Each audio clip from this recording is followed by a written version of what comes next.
folks, welcome back to the farm. I just finished feeding the pigs there, give them their breakfast, and I figured I would come down here and check on the garden. This is the potato patch here. You can see potatoes are doing absolutely fantastic. So all the areas where we've mulched, that mulch has worked beautifully. So what we've used is what could be described as a waste product essentially. It's old cattle bedding from the winter time that we it's just straw and manure basically from the bulls over the course of the winter. And so we stack it up and compost it through the year. But before we do that, in the spring, we get, a couple, 3, 4 tractor bucket loads and bring it over here to the garden, stack it up and fork it in between the rows as a mulch layer. And it works amazing. And in fact, everywhere we haven't mulched, if we just come and look over here, right in front of the row, we haven't mulched right in here. And it's chaos. It's absolutely chaos. And so we have some other rows over on the west side of the garden here. Same thing. They didn't get mulched in between. And so you can see in between, we got a sacrificial row here and then carrots. So the clover is just nuts in between these two. There's been lots of bindweed.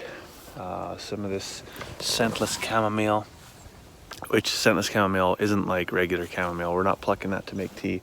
That is a noxious weed. And we have to hand pick it all because it's the garden. I can't spray in here. I mean, you could if you like the taste of glyphosate on your cranberries, but no. So we're gonna hand pick all this out of there, do some chop and drop, and then some of these rows are actually gonna get tarped in this fall, just to kind of spur on some of that weed growth and then facilitate the rapid decay of that weed growth, so that by next spring we don't have all of this nonsense to deal with. Now this is the time of year when I think a lot of gardeners do get overwhelmed because you're midsummer and this is where the weeds really just grab a gear and go. And pretty quickly your garden can start to look quite different. So it's important to stay on top of it.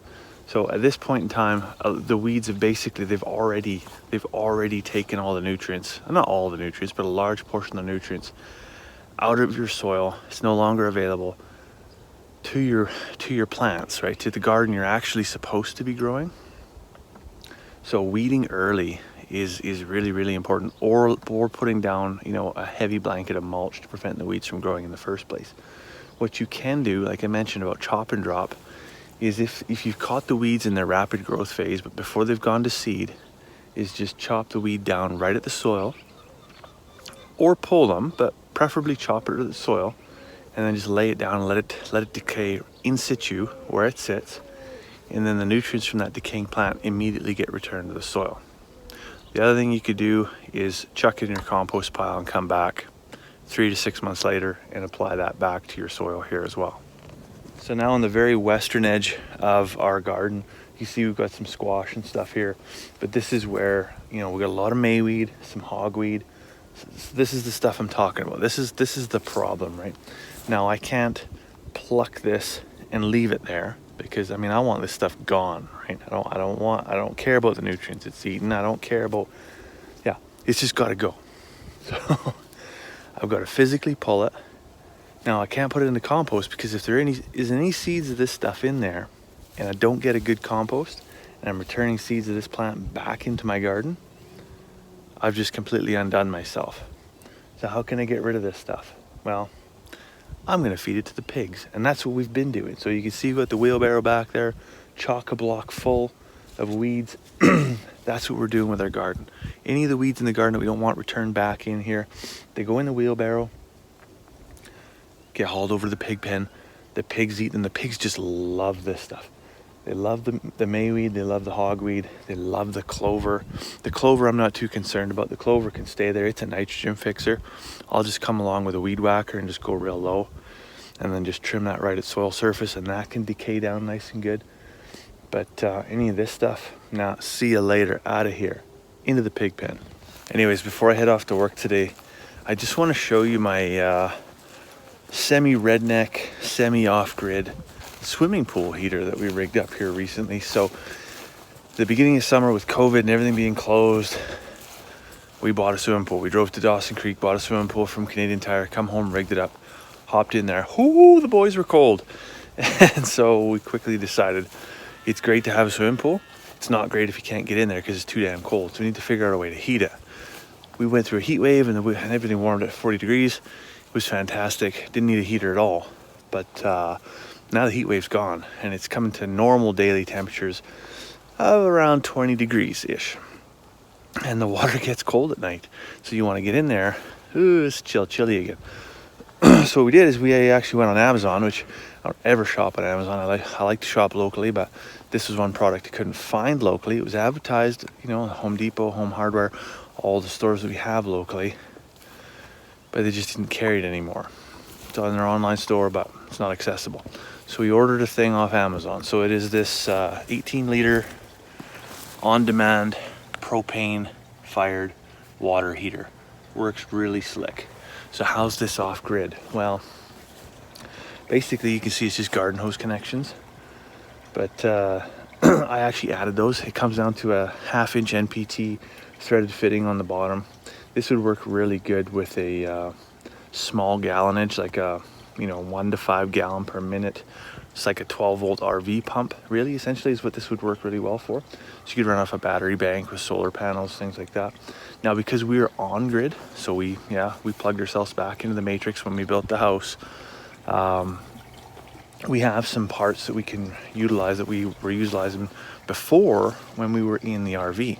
So we have this shallow well jet pump. We were using this to transfer water from our water tank into the RV. Worked fantastic. So now I'm going to use this to suck out of the pool and then provide a water supply to the water heater, which then returns back in to the pool. So let's get this thing fired up and you can see how it works. So I've got the pump going, but I'm not getting prime, unfortunately, because it's got no foot valve on the end of that hose.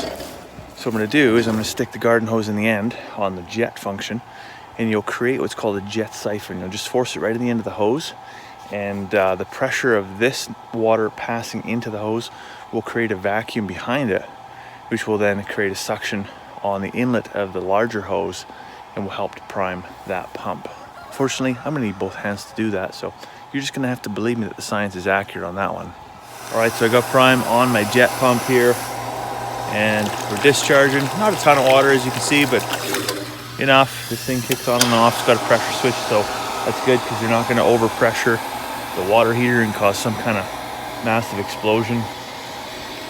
Now, you might wonder, how do we get this thing lit if we're off grid? Well, it actually has just under here 2 D-cell batteries. That's all it needs. There's a little digital display here. So we're gonna go ahead, turn our propane bottle on, and underneath there is a little switch. We turn it on.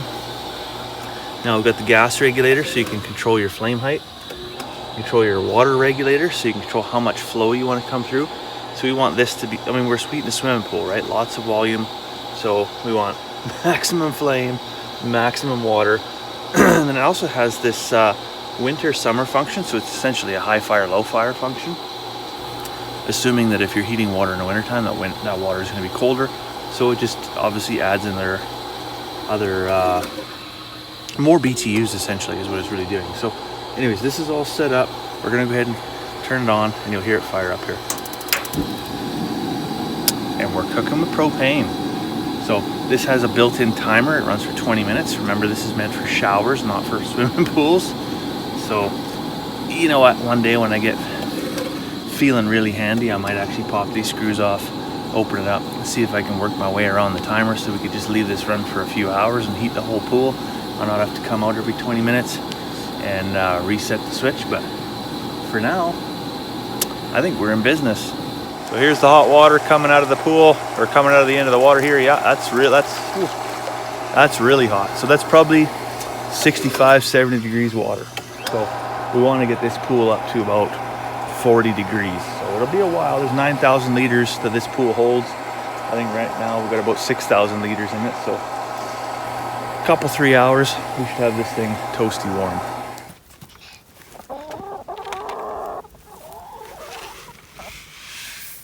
Call them in.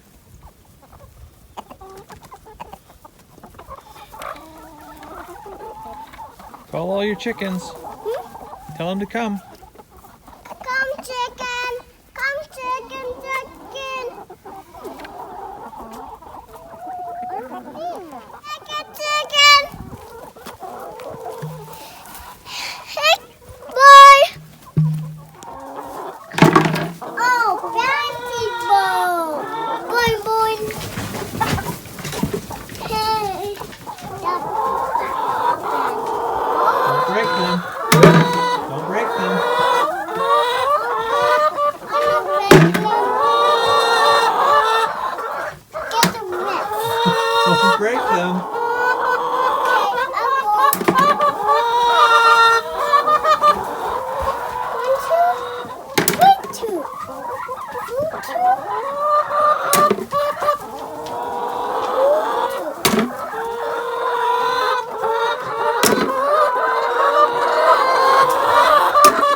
I think we're feeding those eggs to the pigs, honey. There's a few broken ones in there. So a few of you might be having an aneurysm seeing how those eggs got loaded into that bucket, but it's okay because our hens are producing more eggs than what we're selling right now, so we have a bit of a surplus, and we're funneling those through our pigs. It's a great protein source, super healthy for them, and not a big concern. Well, I'm back in the shop here now. Evening's coming to a close. I just mixed up some feed for the pigs and for the chickens in the morning. And I just wanted to circle back to what I was talking about first thing this morning about chop and drop and mulch layers and things like that. Because we use animal bedding, but obviously animal bedding, in the volume of animal bedding that we use, may not be available to a lot of folks that are, you know, on small acreages. Maybe they don't have a ton of animals. Maybe they just don't have cattle or large animals that can generate that kind of volume. But one thing we did do when we cleaned out our chicken house, we do the deep litter method. And so we did try a couple of rows actually with the wood shavings and chicken manure mixed in. And this was part of something I wanted to see earlier in the year as to whether or not the chicken manure would actually burn the adjacent plants, or whether or not the wood chips would tie up nitrogen in the adjacent plants. And so whether they would be affected or whether the two would actually balance each other out and provide both fertilizer as well as a positive mulch layer. And it actually worked really, really well. But if you don't have, you know, a whole bunch of shavings from deep litter with your chickens, and you don't have a bunch of bedding from your animals, say like cattle or horses or something like that, what can you actually use? Well, I mean, you know what, throw the bagger on the lawnmower and bag up grass clippings. That works exceptionally well. Old newspapers work really well. Heck, even in our, what we call the Mouse Miracle Garden just over here, I did like a lasagna layer. So we did a cardboard layer, and then we had sheep wool, actually, because the sheep wool is a byproduct for us, it's a waste product. So we laid that down, and then we laid animal bedding down, and then we laid compost down. But I mean, you can pretty much use anything as mulch that's going to provide a light barrier. I mean, that's what you're really trying to do, is stop photosynthesis for any undesirable plants. So yeah, wood chips work really well, wood shavings, leaf litter, grass clippings, any undesirable plants that aren't noxious weeds, like we talked about scentless chamomile, things like that earlier. You're obviously not going to want to reapply those because you'll end up further behind. But stinging nettle, for a lot of folks is an undesirable plant, but it is amazing as a mulch layer. But if you actually have it beside your garden, maybe just leave it there because it's an aphid attractant, right? It's like having a magnet off in the corner, pulling the undesirable insects away from the plants that you want to not be harmed by insects, and they'll just immediately be attracted towards the nettles. Nettles are actually a huge, they're a superfood essentially, right? So they got tons of B vitamins, vitamin C, vitamin E, vitamin K, and you can eat the tips. If you get the young shoots, you could boil the leaves, make a tea. It's a very good anti-inflammatory. So anyways, that's a bit of a tangent anyways away from mulch. But believe it or not, if you do have a nettle patch and you don't want it there, you can scythe it down and use it actually as a really, really successful mulch layer. Grass, if you can catch it while it's, you know, in its adolescent phase before it's gone to seed, will also work very, very effectively for that. But I think that's been a day. We are getting up to 10:30. I made the commitment earlier in the week. I was going to try and be in bed by 9:30 every day, and I've blown that one out the water today. So I'm going to go inside and fix up a cup of tea. So I'll let you go for now. I hope you have a fantastic evening, and we'll see you tomorrow.